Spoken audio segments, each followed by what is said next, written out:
Paper leak मुक्त राजस्थान बने। हालांकि राजस्थान में सबसे ज़्यादा भर्ती आ रही है, लेकिन उनके हालात गंभीर बनते जा रहे हैं। नमस्कार, मैं हूं आपके साथ प्रदीप आजाद। राजस्थान की सरकार के खिलाफ यानी गहलोत सरकार के खिलाफ अब एक बार फिर राजस्थान के बेरोजगार युवक सड़कों पर उतरने का पूरी तरह सोच चुके हैं, मानस बना चुके हैं।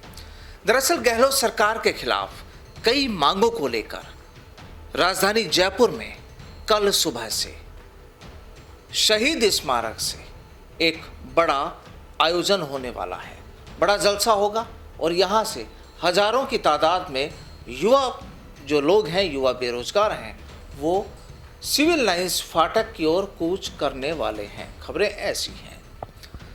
दरअसल राजस्थान में पिछले लंबे समय से पहला जो बड़ा मसला बेरोजगारों की समस्याएं, और इसके अलावा हाल ही में जो रीट पेपर लीक मसला हुआ, उसको वजह से लोग काफ़ी आक्रोशित रहे। और वो मामला ठंडा पड़ता उसके तुरंत बाद ही, यानी कुछ दिन पहले ही, पुलिस कांस्टेबल भर्ती परीक्षा का जो पेपर लीक हुआ, उसके बाद तमाम बेरोजगार युवाओं की जो नज़रें हैं वो सरकार पर टिक गई कि आखिर ये क्या हो रहा है। दरअसल इन्हीं कुछ मुद्दों को लेकर कल राजधानी जयपुर में एक महारैली का आयोजन होने वाला है, जिसमें कहा जा रहा है कि हजारों की तादाद में युवा बेरोजगार मौजूद होंगे, रैली निकालेंगे और उसके बाद सीएम अशोक गहलोत को अपनी मांगों को लेकर ज्ञापन दिया जाएगा। आखिर किस तरीके का रहेगा पूरा मामला, क्या होगा उस रैली में, कितने लोग यहाँ पर पहुँचेंगे और मुख्य रूप से किन मुद्दों को लेकर उस रैली का आयोजन किया जा रहा है, आज इसी मुद्दे पर बातचीत के लिए हमारे साथ मौजूद हैं उपेंद्र यादव, जो लगातार बेरोजगार युवाओं के लिए संघर्ष कर रहे हैं। उपेंद्र जी, क्या है मसला जो कल पूरी रैली आपकी ओर से है और कहाँ से लोग आ रहे हैं, क्या प्रोग्राम है?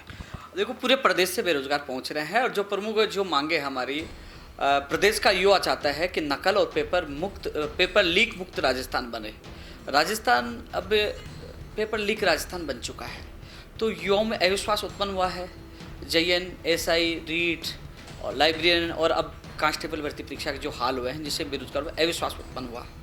हालांकि राजस्थान में सबसे ज़्यादा भर्ती आ रही है, लेकिन उनके हालात गंभीर बनते जा रहे हैं। इसलिए कल विभिन्न जो और भी अन्य मांगे, जैसे लखनऊ समझौता हुआ, पहले एक साल पहले 2021 में लिखित समझौता हुआ, कई मांगे अधूरी हैं, लंबित भर्तियां पूरी हो, नई भर्तियां निकाली जाए। तमाम मांगों को लेकर कल अब सरकार के खिलाफ खुला मोर्चा खोल रहे हैं। और कल का जो आंदोलन बड़ा महत्वपूर्ण है, ये कल का आंदोलन 2023 के परिदृश्य को लेकर, क्योंकि कल हम लोग इकट्ठे हो रहे हैं, सरकार तक हमारी मांग रख रहे हैं और मांगे नहीं सुनते। 2023 का रूप जो ताले की चाबी होगी वो युवाओं के पास होगी, क्योंकि युवा समझदार है, जाति, धर्म, समाज के नाम पे बंटने वाला नहीं है। क्योंकि अब युवा जो हम सब मिलकर रणनीति यही बना रहे हैं कि हम सड़कों पर उतरकर आक्रोश जो महारैली निकालकर सरकार तक अपनी बात पहुंचा रहे हैं कि हमारी मांगे पूरी कर दो। हमें राजनीति से, राजनीतिक पार्टी से, किसी से कोई मतलब नहीं है, हमारी मांगों से मतलब है। आप हमारा काम करते हो, हम धन्यवाद देंगे, जिंदाबाद बोलेंगे, साथ रहेंगे। काम नहीं करते हो तो राजस्थान में हम उखाड़ फेंकेंगे, क्योंकि हम अब जो असली राजनीति अब युवा करेंगे वो राजनीति की। कितनी मांगे होंगी, कुल कितनी मांगों को लेकर आप ही का?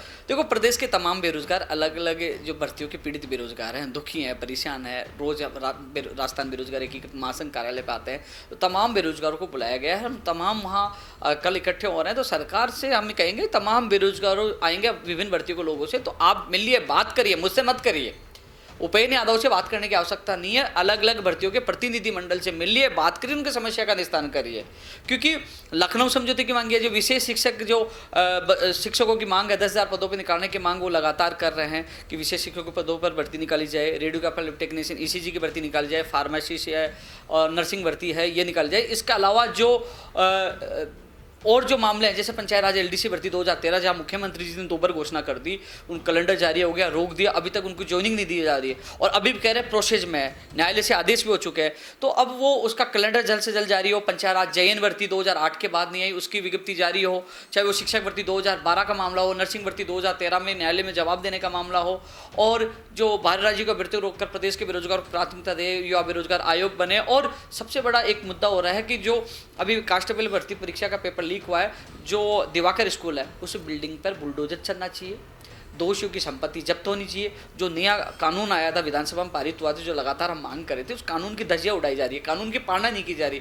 आप उनको जो आर्थिक दंड देने की बात हुई थी कानून में 10 लाख से 10 करोड़ तक वो दंड दीजिए। जेल के अंदर अपराधी होने चाहिए। यदि जेल के अंदर इन अपराधियों को नहीं डाला, बिल्डिंग पर बुलडोजर नहीं चला, उसकी मान्यता रद्द नहीं हुई, तो आने वाली जैसे जून में कंप्यूटर अनुदेशक भर्ती है, फर्स्ट ग्रेड है, सेकंड ग्रेड है, ग्राम विकास अधिकारी की है, कई ऐसी भर्तियां जो 1 लाख के करीब होने वाली, उन भर्तियों के बेरोजगार में अविश्वास उत्पन्न हुआ। तो पेपर होगा जुलाई, बिल्कुल रीट का पात्रता परीक्षा है, फिर जनवरी में शिक्षक भर्ती है 46,000 पदों पर, 1 लाख के करीब भर्ती आप प्रदेश में होने वाली है। तो हम चाहते हैं पेपर लीक मुक्त राजस्थान का निर्माण राज्य सरकार करे, अन्यथा ये युवा कांग्रेस मुक्त राजस्थान का निर्माण कर देंगे, क्योंकि अब हम आर पार की लड़ाई लड़ रहे, खुला मोर्चा खोल रहा है। माननीय मुख्यमंत्री जी ने कई बार हमारी मांगे मानी है और हमने स्वागत भी किया, लेकिन अब हालात जो गंभीर बने हैं, क्योंकि पेपर माफिया कुछ हैं, कुछ गिरोह हैं, एसओजी को पता है वो खत्म कर सकते हैं, क्यों खत्म नहीं कर पा रहे।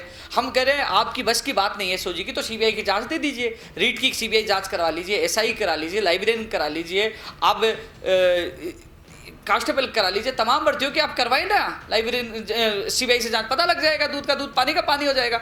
जांच क्यों नहीं करा पा रहे।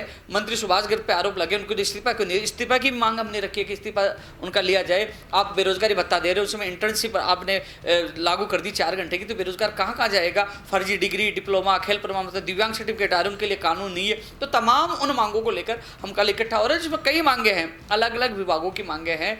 कई लोग बेरोजगार नई भर्तियाँ निकालने की मांग कर रहे हैं, चाहे वो 600 निवासी स्कूल व्याख्याता भर्ती की जो लंबित भर्ती है वो मांग हो, वरिष्ठ अध्यापक भर्ती 2016 हो, चाहे और जो तमाम मांगे हैं, जो एसआई भर्ती है, आरएस भर्ती है, एलडीसी भर्ती है, जो नई भर्तियां हर विभाग में, चतुर्श्रेणी कर्मचारियों की भर्तियां, तो नई भर्तियों के साथ साथ लंबित भर्तियां और लखनऊ समझौता और लिखित समझौतों की तमाम मांगों को लेकर हम कल सरकार के खिलाफ मोर्चा खोलेंगे। उपेंद्र जी, ये जरूरत क्यों पड़ी कि आपको सड़कों पर उतरना पड़े, जबकि आप ये कह चुके हैं कि सरकार से आपकी कई बार मीटिंग भी हो चुकी है? देखो प्रदीप जी, हम कई बार धरना प्रदर्शन खूब हुआ, जब कई मांगे पूरी हो जाती है, हम समझौता होता है, कुछ मांगे सरकार पूरी कर देती है, कुछ नहीं करती है, तो हमें मजबूरन जो मांगे पूरी नहीं हो पाती है उनके लिए सड़कों पर उतरना पड़ता है। और एक तो आदत सी, पता नहीं सरकार को भी एक सिलेबस में जोड़ देना चाहिए कि भैया भर्ती की विज्ञप्ति के लिए प्रदर्शन करना पड़ेगा, एग्जाम के लिए प्रदर्शन करना पड़ेगा, सिलेबस के लिए प्रदर्शन करना पड़ेगा, परिणाम के लिए प्रदर्शन करना पड़ेगा, और फिर जो दस्तावेज सत्यापन के लिए प्रदर्शन, फिर न्यायालय का पेज आ जाएगी उसके लिए प्रदर्शन, और फिर ज्वाइनिंग के लिए प्रदर्शन। इनको जोड़ देना चाहिए। आज ऐसी कोई भर्ती बता दो जिसके लिए हमने लगातार प्रदर्शन नहीं किया हो। हर काम संघर्ष के बदौलत हम करवा रहे हैं, कभी लखनऊ जाना पड़ रहा है, कभी दिल्ली जाना पड़ रहा है, तो ये हालात गंभीर बनाए हैं। चाहे बीजेपी हो चाहे कांग्रेस हो, मैं तमाम नेताओं से अपील करना चाहूँगा कि आप चिंतन और मनन करिए, प्रदेश के युवा बेरोजगारों को भविष्य कैसे बचाएं। एक दूसरे पे आक्षेप नहीं लगाए कि आपकी सरकार में पेपर लीक हो रहा था, आपकी मर्जी, आप बैठ के रास्ता निकालिए कि मेरे प्रदेश के बेरोजगार को अवसाद में जाने से कैसे बचाएं, प्रदेश के बेरोजगारों को कैसे बचाएं। आप परीक्षा केंद्र भी 500-500 किलोमीटर दूर दे रहे, गृह जिले में क्यों नहीं दे पा रहे। आपको व्यवस्था बदलनी है, तो जो परीक्षा लेने वाले शिक्षक की, जब जयपुर के शिक्षक उसको जोधपुर लगाए, जोधपुर को जयपुर लगाए, आप उनको चेंज कर दीजिए, उनको अतिरिक्त आप उनको खर्चा दीजिए, उनको भत्ता दीजिए। इसके अलावा आप जो युवा बेरोजगार जा रहे हैं, दुर्घटना में उनकी मौत हो रही है, तो उनके परिवार को आर्थिक संबल मिले, दुर्घटना बीमा करिए। कई ऐसी चीज़ें हैं जो कई मांगे हैं, जो कमेटी सीएम साहब ने बनाई थी, पूर्व जस्टिस विजय व्यास जी की अध्यक्षता में, वो कमेटी का अभी तक 15 मार्च को जो उनका वो आना था, सुझाव ओपन होने थे, वही थे, वो सुझाव नहीं आए, उनको लागू किया गया। तो तमाम मांग पत्र की तमाम मांगों को लेकर हम कल मोर्चा खोलने वाले। तो इसमें जो मोर्चा खोलेंगे, क्या पूरी प्लानिंग है, कहाँ से कहाँ आपकी रैली शुरू होगी और किस तरीके से आप आगे अपनी बात रखेंगे? देखो, कल शहीद स्मारक सभी लोगों को 10 बजे बुलाया है, और कल वहाँ हम सब लोग रणनीति तय करेंगे। और ये तो निश्चित है कि कल हम सब लोग प्रदेश के युवा काफ़ी संख्या में पहुँचेंगे, और उसके बाद हमने कह दिया ना कि ये 2023 की तैयारी हमने शुरू कर दी है कि यदि हमारी मांगे नहीं मानती है, अब बेरोजगारों के साथ अनहोनी है, इस प्रकार पेपर लीक होते रहेंगे, फर्जीवाड़ा चलता रहेगा, नकल चलता रहेगा, लंबित भर्तियाँ नहीं होंगी, अपने वादा पूरा नहीं करेंगे, तो पूरे राजस्थान में हम यात्रा तो निकालेंगे। पूरे राजस्थान में घर घर तक जाएंगे, 10 लाख से ज़्यादा सदस्यता अभियान चलाएंगे, और वो 2023 की रणनीति तय करेंगे, क्योंकि हम चिंतन शिविर तो हम भी आयोजित करेंगे कि नेताओं को कैसे हराया जाए, कैसे विरोध किया जाए। तो ये है कि 2023 बड़ा महत्वपूर्ण है, क्योंकि जब युवा बेरोजगार को पता चल गया कि हर बार हमारे साथ चिटिंग होती है, हर बार युवाओं के नाम पे वोट मांगे जाते हैं, तो इस बार युवा जाति धर्म और किसी के नाम पे बटने वाला नहीं है। अच्छा। इस बार हम लोग जवाब देंगे, वोट की चोट हम लड़ेंगे, सरकार से लड़ेंगे, और अपना भविष्य बचाने वाली जो कोई भी पार्टी होगी या फिर युवा खुद मैदान उतरेंगे, वो निर्णय हम 2023 में बड़ा महत्वपूर्ण होगा। अच्छा उपेंद्र जी, एक चीज़ बताइए कि सरकार की जब बात होती है यहाँ पूर्व डिप्टी सीएम सचिन पायलट रहे, वो आज भी अपनी बातों में, अपने बयानों में यही कहते हैं कि चाहे राजनीति में सही यूथ को तरजीह दी जानी चाहिए। लेकिन अगर बात करें वही यूथ, आप भी आज यूथ के लिए संघर्ष कर रहे हैं, आज तमाम यूथ सड़कों पर आने की बात कह रहा है, तो क्या आपको लगता है कि यहाँ कहीं तालमेल नहीं बैठता है? देखो सचिन पायलट जी यूथ हैं और बड़े लीडर भी हैं, और मैं उन पर कोई कमेंट करना उचित नहीं समझता, क्योंकि मैं हमारा जो राजनीति संगठन नहीं है, हमारा युवा बेरोजगारों का संगठन है। नहीं, लेकिन और सरकार यूथ की बात कर रही है जब राजनीति में, तो क्या बेरोजगारों के लिए आगे नहीं आना चाहिए?